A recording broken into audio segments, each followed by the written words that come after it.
자, 안녕하세요. 이번 시간은 수능특강 독서 사회지문의 첫 번째를 수업할 겁니다. 지문은 마찬가지 이렇게 어렵지는 않은데 다만 여러분들이 지각과 감각, 그 다음에 식욕이라는 말이 나오니까 이게 뭔가 할 수 있는데 그렇게 어려운 건 아닙니다. 자, 시작해 봅시다. 바로 들어갑니다. 소비자들은 광고물을 접한다. 화제는 광고겠죠. 그러나 동일한 광고를 접하면서도 서로 똑같이 지각하지는, 지각이라는 말이 뭐냐는 거죠. 지란 말은 알다라는 뜻이고요. 각은 느끼다, 깨닫다라는 뜻이니까 무언가를 알고 그게 감각으로서 이루어질 때 지각이란 말을 씁니다. 적어볼까요? 바로 개념이 나오죠. 지각이란, 우리가 주위의 세계를, 그럼 여기 주체, 이게 대상, 그리고 이것이 인식한다 혹은 감각한다. 그러니까 본다고 하는 건 눈만 의미하는 게 아닐 테니 눈을 포함한 감각 전체를 의미할 겁니다만, 그러나 여러분이 읽어봤으면 알겠지만 감각 그 자체를 의미하진 않죠. 하나가 더 들어갑니다. 더 볼까요? 주체와 대상이 뭔가를 대상을 감각하는 건데, 똑같은 조건에서 같은 자극, 자 여기는 자극이라는 말이 나와. 저기는 지각이고 여긴 자극이죠. 노출된다 해도 그들이 그것을 어떻게 선택하며 조직하고 인식하며 해석하느냐 하는 것은 각자의 필요가치 기대에 따라 다르다. 네 가지를 이해해야 돼요. 선택, 조직, 인식, 해석. 여러분 생각에 무지개의 색깔이라고 하거나, 혹은 물이 흘러가는 소리를 들었거나, 혹은 입안에 들어온 음식물의 다양한 맛도 있겠죠. 그것들을 똑같은 색깔과 소리와 맛을 보았다 해도 그 중에서 무엇을 선택하고, 그 다음에 어떻게 그것들을 짜맞추고, 또 내가 알고 어떻게 해석하느냐. 맛이 있다, 색깔이 보기 좋다, 보기 싫다, 들렸다, 안 들렸다, 이것은 이게 따라 다르다라는 거죠. 사람마다 다르게 느낄 텐데 감각은 같은데 바로 지각이 다른 거죠. 같은 감각이 들어와도 지각이 달라져요. 그러므로 지각은 개인이 자극까지는 같이 들어온다는 얘기죠. 근데 자극을 의미 있고 일관된 세 개의 상, 이때 상이라고 하는 것은 모습 혹은 형태라고 생각하면 되겠습니다. 상으로 선택, 조직, 해석하는 과정 어디 있나요? 선택, 조직, 그 다음에 해석, 이 그대로 하나씩 나와. 인식만 빼고 나머지는 그대로 나와 있죠. 이것이 지각입니다. 그래서 지각에는 들어온 감각 중에 어느 걸 고르고 어느 걸 버리느냐, 어느 걸 바탕으로 짜맞추느냐, 그리고 그것을 무엇라고 해석하느냐. 아, 이건 물소리네? 개 짖는 소리네? 아닌데? 고양이 소리인가? 이렇게. 이게 모두가 지각. 감각은 외부에서 들어오는 거, 지각은 내면에서 해석하는 거. 그래서 이거를 좀 더 이제 깊게 들어가 보면, 감각은, 자, 아까 지각은 우리가 방금 읽었고요. 감각은 자극을 앞에 써 있는 세 가지, 선택, 조직, 해석하는 것이고, 감각은 들어오는 것 그대로입니다. 광고 포장 상품과 같이 단순한 자극에 대한 즉각적이고 직접적인 감각기관의 반응. 간단히 얘기합시다. 이렇게 볼 수 있겠죠. 자, 이걸 사람이라고 하면 나라고 하는 자아가 있습니다. 근데 이렇게 쓰면 메모가 힘드니까 메모하기 편하게 그냥 나의 거대한 정신을 이렇게 생각해 봅시다. 이 안에 뭐가 있는 거예요? 이 안에 지각이라는 게 있어요. 그 다음에 외부 세계가 있습니다. 이게 나고 이게 나가 아닌 것들이죠. 그럼 세계는 나에게 인식되는데, 나와 세계의 이 경계에 뭐가 있어요? 이 경계에 감각기관이 있어요. 눈이라든가 코, 입, 귀, 그 다음에 피부, 이런 것들이죠. 그러면 세계가 감기관 타고 나한테 들어와요. 그때 감각이라고 하는 것은 여기 나와 있는 것처럼 즉각적이고 직접적인 감각기관의 반응, 즉 여기서 생성되는 것이 뭐냐면 감각이 생성된다. 라는 거죠. 외부에서 들어오는 세계로는 뭐로 들어오냐면 자극으로 들어와요. 자극으로 나한테 들어오면 내가 그걸 감각으로서 반응을 합니다. 외부의 자극이, 이건 외부에 있는데 내면에 있는 게 아니에요. 나의 바깥에 있어요.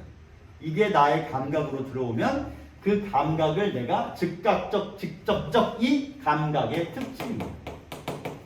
곧바로 눈으로 보고, 곧바로 귀로 듣고, 곧바로 혀로 맛을 봐요. 그럼 그것을 뭐 한다고? 지각은 선택하고, 뭐예요? 또 조직하고 해석해요. 요 직접적인 감각이 내게 들어오면 그걸 내가 선택, 조직, 해석하는 그걸 통틀어서 지각이라고 부르는 거죠. 외부의 감각, 외부의 자극, 경계선의 감각, 들어온 감각을 선택, 조직, 해석하면 지각. 이렇게 되는 거죠. 감각은 오감을 통해 외부의 자극, 자극은 외부에서 잊지 마세요. 자극은 바깥에 있습니다. 자극을 있는 그대로, 다시 말해 객관적, 이 말을 쓰지 않고 있지만 객관적이죠. 그대로 수용하니까. 반면에 지각은 그런 들어온 자극을 개인이 의미 있는 것으로 조직하는 과정이니까 주관적이 되겠죠. 조직이란 말은 우리가 여기서 한번 썼습니다. 조직. 따라서 어떤 자극이 지각되기 위해서는 적어도 먼저 그것이 감각기관 통해서 정신적 경계 속에 들어오지 않으면 안 되니까 들어오는 게 1단계. 자극이 감각으로 들어오는 게 1단계. 지각을 통해 개인에게, 지각 이겁니다, 이거. 개인에게 편견이 형성되기도 합니다. 대표적인 편견은 뭐예요? 무지개의 색깔이 7개라는 거죠. 진짜? 7개? 아닐걸요? 훨씬 더 많을 텐데. 이 얘기는 우리가 수업 때 한번 한 적이 있죠. 또한 어떤 나라는 무지개가 꼴랑 3개의 단어로만 표현되는 언어도 있습니다. 우리에겐 편견이 형성이 돼요. 지각을 통해서야, 감각기관 통해서가 아니야. 그런데 문제는 이거죠. 이 편견이 감각을 지배한다는 거예요. 그래서 무지개에 대해 생긴 편견이 우리의 눈을 어떻게 지배해요? 저건 색깔이 7가지다 라고 생각하게 되는 거죠. 실제로는 아닌데 훨씬 많겠지, 스펙트럼. 즉 심리적 편견이 있을 경우 감각하는 과정에서 왜곡이 발생. 여기서 중요한 건 뭐예요? 이 왜곡은 어디서 발생해? 여기서 발생한다고. 다시 말해 즉각적, 직접적이니까 이거는 객관적으로 그대로 들어와야 되는데 지각 덕분에 여기에서 벌써 여기서 편견이 생기면 이 편견이 감각기관에 왜곡을 만들 수 있다. 이거 정말 주의해야 되죠. 원래는 그냥 들어오는데 들어와서 생긴 이 과정에서 편견이 발생하고 이게 역으로 감각기관에 영향을 미쳐서 여기서 왜곡이 일어난 채로 들어오게 됩니다. 좋지 않은 일이겠죠. 있는 그대로 수용하지 못한다는 얘기니까. 그렇잖아요. 자, 우리가 지난번에 기표기의 얘기할 때도 한번 말했지만 우리 한국어는 나방과 나비가 다른데 프랑스어에는 나방과 나비가 하나밖에 없단 말이에요. 동일한 말, 파피형. 그럼 프랑스에 있는 나방과 나비를 볼 때 같은 종류의 것으로 보겠죠. 우린 다르게 보는데 이것이 편견으로 인한 감각기관의 왜곡이 되는 거죠. 너무 다른 건데 비슷하게 보게 되겠죠. 우리는 말도 못하게 나방과 나비가 다른데. 자극을 지각하는데 영향을 주는 소비자 특징은 2가지가 있다. 첫 번째는 자극들 간 차이를 구분하는 능력. 저게 더 색깔이 쨍하네. 저게 더 소리가 잘 들리네. 저게 더 맛이 자극, 더 다네, 더 짜네. 이렇게요. 차이를 구분하는 능력이고요. 두 번째는 하나의 자극을 받았으면 그 자극으로부터 다른 자극을 일반화하려는 경향이다. 뭐 하나를 좋게 수용하거나 뭐 하나를 나쁘게 수용하거나 인상적으로 수용하는 게 있으면 그것을 가지고 다른 것들도 그러려니 하는 거죠. 다른 것들도 내가 처음에 수용한 자극과 비슷하려니 하게 되는. 일반화란 말은 모두 똑같게 비슷하게 보는 거니까. 자, 따라서 마케팅 자극, 이게 우리의 진짜 화제죠. 이 글의 전체 화제가 마케팅과 자극이니까 문제는 소비자들이 차이를 정말 구별할 수 있느냐. 즉 소비자들이 맛, 느낌, 가격, 포장, 형태 등을 통해 차이를 지각 할 수 있느냐는 거예요. 정말 소비자가 지각하게 지각할 수 있느냐라는 건 무엇을 원하는 거냐면 마케팅 자극은 차이를 드러내려 애쓰는 이들입니다. 아니 그렇지 않겠어요? 우리 것이 남의 저거랑 다르다. 그러니까 우리 걸 사세요. 라고 하려는 게 마케팅의 기본 아니에요. 차이점을 드러내야죠. 하지만 정말 소비자가 차이를 지각할 수 있긴 해. 지각할 수 있다는 전제가 있어야 노력을 할 거 아니에요. 만약에 지각할 수 없다면 노력을 왜 합니까? 어차피 소비자는 알지도 못할 텐데. 그래서 관심이 있는 거예요. 정말 구별할 수 있느냐. 자, 일정 수준 이상의 자극을 가하면 인체 감각기관이 활성화됩니다. 그렇죠. 여러분의 피부 혹은 귀로 들리는 소리 이런 것들을 일정 수준 이상으로 자극을 줘야 찔렸어. 소리가 들려가 되는 거지. 너무 작거나 너무 부드러운 자에 가해지면 안 들리겠지. 안 느껴지고요. 일정 수준 이상이어야 합니다. 그러면 이게 P이면 Q이다 같은 것이죠. 자극을 가하면 감각이 활성화되고요. 이것이 부호화됨으로써 신경기관에 전달됩니다. 이 첫째 부호화라고 하는 건 원래는 되게 중요한 말인데 여기서 뭐 그렇게 중요하게 인지하지 않아도 됩니다. 그냥 우리가 신경기관, 그러니까 예를 들어 내가 이걸 하면 딱딱하잖아요. 딱딱하다라는 게 우리의 머릿속에 전달된다. 이런 뜻이에요. 부호를 통해서. 그리고 이게 정말 중요한 말이죠. 식욕 수준. 자극의 수준이라고 개념이 나와 있습니다. 무슨 말일까요? 먼저 개인이 감각을 경험할 수 있는 제일 낮은 수준을 절대식욕. 잊지 마세요. 제일 낮은 겁니다. 사람이 어떤 대상이 있는 것과 없는 것 사이의 차이를 느껴 알 수 있다. 이게 절대식욕입니다. 있는 거 없는 거. 저기 광고판이 있구나. 저기 새로 피자 가게가 있구나. 혹은 없구나. 너무 기본적인 거죠. 가장 낮은 수준의 경험 차이를 아는 것. 있다와 없다를 아는 거죠. 그럼 운전자 고속도로에서 특정 간판, 야리면 그냥 세워놓은 간판이죠. 을 볼 수 있는 거리가 있어요. 너무 멀면 안 보일 거 아니에요. 계속 가다가 이걸 좀 이제 지우고 이쪽에다 얘기해 볼까요? 고속도로를 달려갑니다. 근데 여기쯤에 뭔가의 간판이 있지만 너무 멀면 안 보이겠죠. 계속 차를 몰고 가다가 여기까지 오니까 그제서야 간판이 있네. 근데 글씨가 안 보여. 그래서 더 가서 여기까지 오니까 간판에 고대형 국어라고 써 있구나. 이제서야 여기서 보입니다. 이런 거죠. 따라서 특정 간판을 볼 수 있는 거리는 개인의 절대식욕이다. 그러면 여기서 이만큼의 거리 혹은 이만큼의 거리 이런 게 되겠죠. 현 시간부로 저녁 식사 시간 종료합니다. 체육관, 운동장, 매점 주변, 지하 헬스장에 있는 학생들 해당 교실로 입실하기 바랍니다. 자, 좀 소음이 섞였습니다. 계속할게요. 운전자가 여러 개의 야립 간판 지날 때 같이 일정한 자극, 여러 개입니다. 이게 지금 포인트죠. 간판이 하나 가지고 여러 개가 있는 거야. 일정한 자극이 반복되는 조건 하에서는 절대 식욕은 높아지게 된다. 저기 뭐가 있다는 걸 더 많이 빨리 알 수 있다는 거죠. 여기 근데 문제가 뭐냐면 감각은 좀 더 느리고 무뎌지는 경향이 있다. 이게 무슨 얘기예요? 절대 식욕으로 인해 뭐가 있다 없다를 알아냈는데 근데 그게 계속 반복이 되는 거야. 하나를 처음 봤을 때는 집중하다가 여러 개가 있으니까 근데 뭐가 있나? 있네. 근데 있는 거에 대해서 있다는 것만 알지 차이점을 인지하지 못해요. 똑같은 게 반복되니까 무뎌지는 거죠. 1시간 이상 운전한다면 역시 뭐 되고 있어요? 반복되고 있습니다. 그렇게 되면 하나의 특정 간판이 눈에 뜨이는 경우는 어떻게 된다? 드물어진다. 여기죠. 그냥 똑같은 간판대로 인식이 되는 거지 뭐가 특별하다라는 느낌이 없어요. 모든 간판들이 눈에 들어오지 않게 됩니다. 이러한 걸 우리가 적응이라고 불러요. 따라서 적응이라는 건 이 글의 화제이면서 동시에 마케팅 담당자들이 극복해야 되는 거예요. 극복해야죠. 계속 우리 거를 인지하고 신경 쓰고 눈에 띄게 만들어야 되는데 그냥 광고네 하고 넘어가게 되면 마케팅 입장에서는 올바른 상황이 아닌 거죠. 유지하기 위해서 광고주는 캠페인을 규칙적으로 변화시킨다.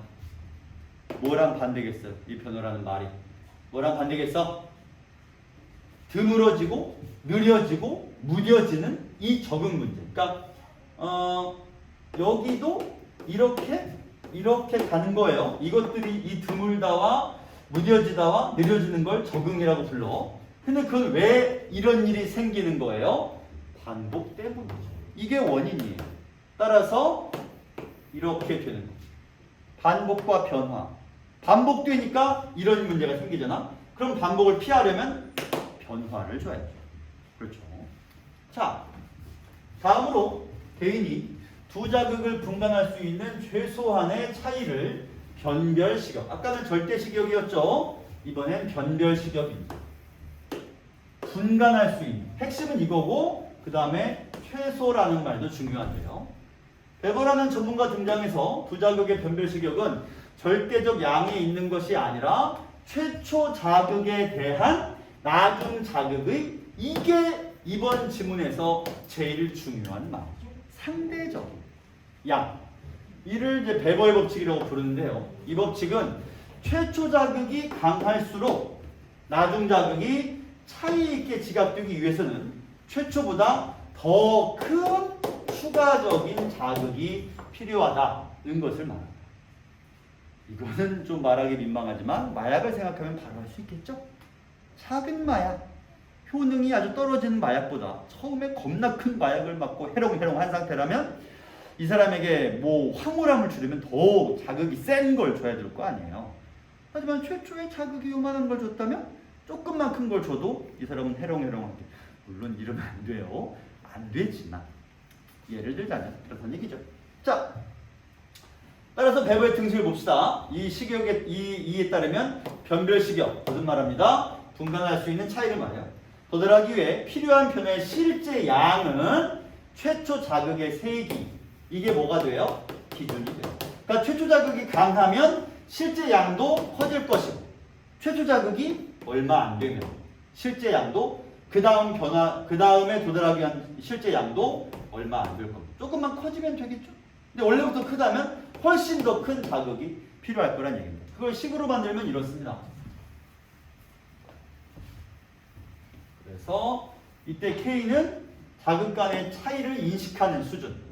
그리고 이건 델타라고 해요. 델타는 보통 수학에서도 그렇지만 변화량을 뜻해요. 보통은. 그래서 델타는 여기 써있죠. 최초 나중 자극의 세기에서 최초 자극 세기를 뺀 거예요. 최초 자극이 1000이었다면 그 다음 자극이 1200이라고 하자. 그럼 델타는 얼마예요? 나중 자극에서 처음 걸 빼니까 1200에서 1000을 빼.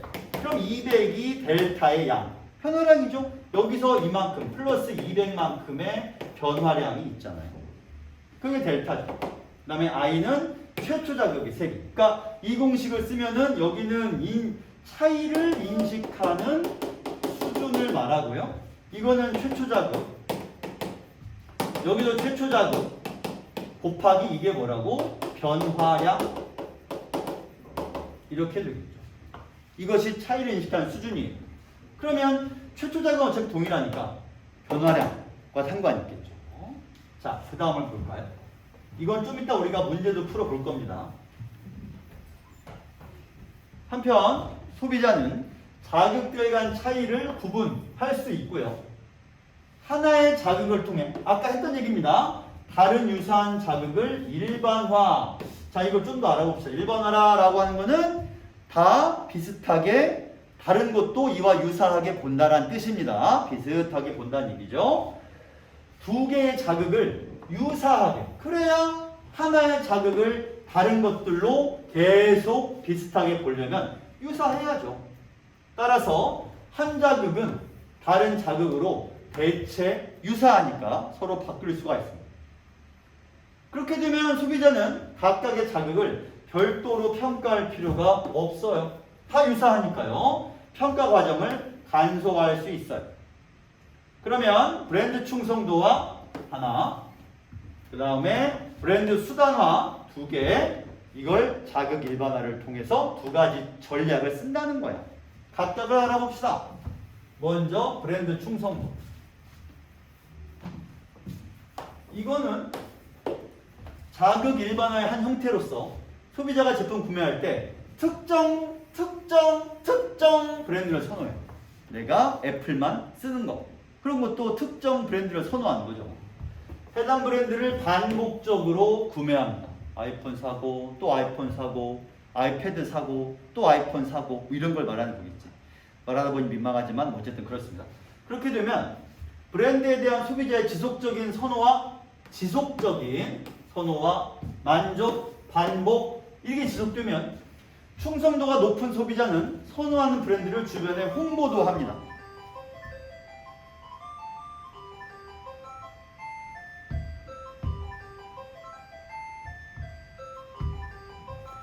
나는 안 해요. 나는 안 합니다만. 나는 안 해요. 나는 안 합니다만 어쨌든 홍보하는 사람도 많죠. 그 다음에 신제품이 나오면 믿고 구매합니다. 그렇죠. 성능이 좋겠지. AS는 개판이지만 이라고 믿고 구매하는 거예요. 이러한 충성도는 크게 행동적 충성도와 태도적 충성도. 먼저 행동적 충성도는 소비자가 외부로 표출하는 행동과 관련이 있고 따라서 일정 시간에 걸쳐 여러 대안 중 한 가지 브랜드를 선택하여 구매하는 행동입니다. 핵심은 뭐예요? 이거예요. 구매한다고 직접 행동에 옮긴다고요. 그냥 기업이 얼마나 좋아하겠어요. 직접적인 매출액이 나오잖아요. 나 같은 사람 직접 사니까. 그 다음엔 태도적 충성도인데 이거 이제 뭐냐면 특정 브랜드에 대하여 애착도 있고 호감도 있어요. 근데 나는 애플에 대한 애착은 없는데요. 미래에 해당 브랜드를 사용할 할인입니다. 미래 아직 안 샀어. 사용할 것으로 예상되는 것. 따라서 잠재적으로 성과와 연결될 거지 지금 사는 건 아니에요. 곧 살 거야 이런 거죠. 앞으로. 현재에서 미래에 대한 의향을 뜻할 뿐입니다. 기업은 당연히 태도적 충성도를 지닌 고객도 이 나중에 뭐가 되겠어요? 행동 충성도를 지닌 고객이 늘어나는 결과로 이어질 거라 보는 거죠. 지금은 안 사지만 나중에 사겠지. 이렇게 반복되면 가치는 계속 높아졌으니 더 사고 이렇게 될 겁니다. 브랜드 수단화를 얘기해 봅시다. 이건 좀 다른 내용이죠. 기업이 신제품을 도입하는 비용을 줄이기 위해서 이용. 자, 요거를 줄인다. 비용은 경제학에서 반드시 부정적인 거예요. 줄여야 돼요. 코스트, 그 비용은 없을수록 좋은 거다. 이는 성공적인 브랜드명을 다른 제품에 확대하여, 여기에요. 이것이 일반화예요. 아까 애플은 스마트폰이 마음에 들어. 그럼 패드도 사고 맥북도 사요. 같은 회사의 동일한 계열의 제품이잖아. 근데 이건 아예 애플이란 브랜드를 다른 제품, 아이폰, 아이패드, 맥북이 아니라 아예 다른 거. 어떤 제품에 기존 브랜드명을 이용하는 경우 신제품 도입 비용을 이만큼 줄일 수 있으니까 좋은 거죠. 대표적인 예를 들면 여러분 곰표라고 하는 건 원래 밀가루 브랜드예요. 유명한 밀가루 회사야. 근데 이 회사에서 맥주를 출시합니다. 근데 맥주를 출시하면서 브랜드를 곰표를 그대로 갖다 쓰는 거예요. 전혀 다르잖아요. 밀가루와 맥주. 물론 원료는 같아요. 둘 다 밀이니까. 자, 이렇습니다. 이런 식으로 가는 거죠. 그러면 신제품 도입 비용이 무슨 말이야? 곰표 맥주를 신제품으로 출시할 때 비용이 많이 들 거 아니에요. 홍보도 해야 되고 처음부터 바닥부터 쌓아 올려야 될 걸 요 브랜드를 비록 서로 다른 제품이지만 그대로 갖다 쓰면 이 신제품 홍보, 브랜드 홍보 비용을 이만큼 줄일 수 있으니까 좋다는 뜻이겠죠. 자, 아커와 켈리, 학자 이름인데 아커와 켈러는 이걸 적용할 수 두 가지 조건입니다. 첫째, 소비자가 그 브랜드를 고품질 연관시켜. 다시 말해 곰표라는 브랜드가 적어도 밀가루에서는 굉장히 좋은 브랜드였다. 좋은 기억이 있어야 된다는 얘기죠. 둘째, 두 제품들 간의 연결의 적절함이 지각되어야. 이건 무슨 말이죠? 말했죠? 전혀 달라 보이지만 둘 다 밀이라. 밀과 상관이 있어요. 즉 기존 제품에서 신제품으로의 논리적인 이전이 지각되어야 하는데 그럼으로써 자극의 일반화, 한쪽의 자극을 효과적이고 좋은 걸로 여겨서 그 다른 자극으로도 이제 더 유사하게 인지하고 이것도 좋은 거겠지, 저것도 좋은 거겠지. 그러니까 구입하자. 이렇게 되는 거죠. 자, 그럼 지문이 끝났네요. 이제 문제를 풀어봅시다.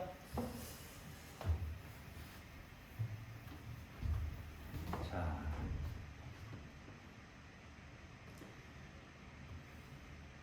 먼저 1번 옳은 걸 고르라 라는 거죠.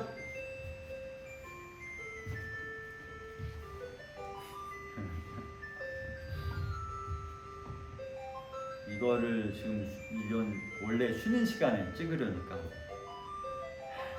소리가 많네요. 자, 지각이 감각에 미치는 영향을 토대로 소비자가 갖는 편견의 양상을 분석. 편견의 양상은 분석한 적이 없습니다. 여기까지는 맞죠? 편견이 감각을 왜곡시킨다고 했지 편견이란 게 있다라는 말은 했지만 편견의 양상 얘기는 한 적이 없습니다. 두 번째, 소비자가 선호하는 감각의 종류. 감각의 종류는 시각, 청각, 촉각, 후각, 미각이 있지만 그걸 어떤 감각을 선호하는지 종류를 말한 적은 없습니다. 선호하는 감각이 나온 적도 없는데. 3번, 소비자가 절대 시각과 변별 시각 관계를 규명하고 있다. 이게 문제가 뭐냐면 이 말이 지문에 써 있어요. 이 말도 지문에 써 있어요. 하지만 이거를 가지고 이거를 말하지는 않아요. 다시 말해 인과가 없어요. 쟤랑 얘는 아무 상관이 없어요. 매력적인 오답이죠. 4번 활용할 수 있는 방법을 베버의 법칙에 기반하여 잠깐 뭘 높인다고요? 이 능력을 높인다고? 이 능력을 왜 높여요? 능력을 높인다는 말 자체가 나온 적이 없는 거예요. 그래서 5번 선지. 일단 설명하고요. 두 개 차이점. 자극은 외부로부터 주어지는 거죠. 그걸 지각하는데 영향을 주는 소비자의 특징과 마케팅 전략. 정확한 선지. 5번이 되겠죠. 다음 2번.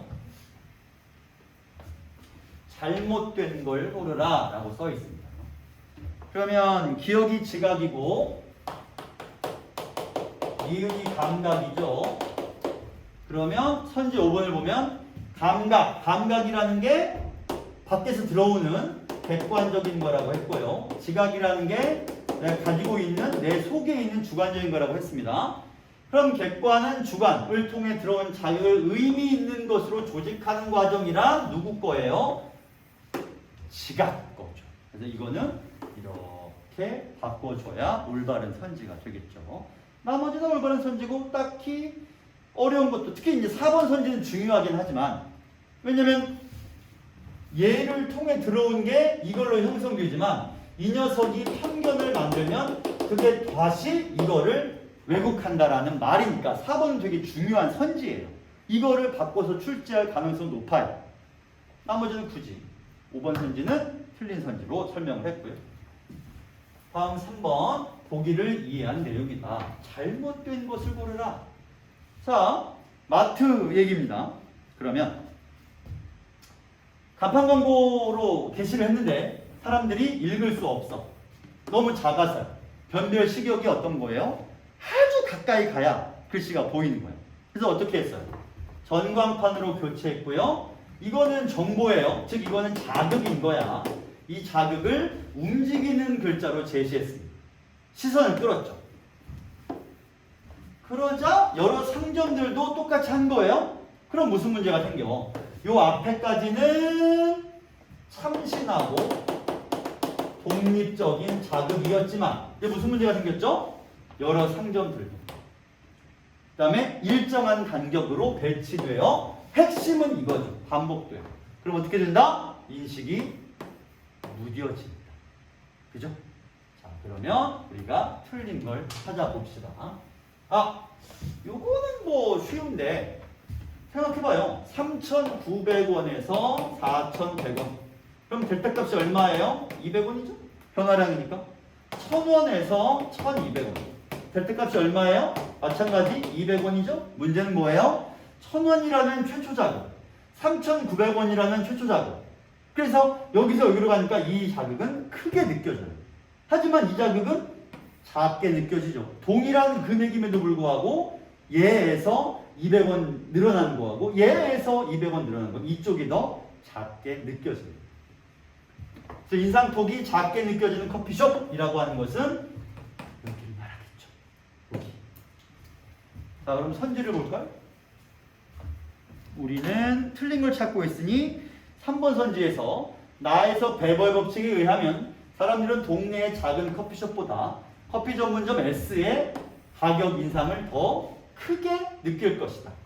똑같은 200원이지만 여기를 더 크게 느낄 거라고 했죠. 따라서 여기가 잘못된 선지가 됩니다.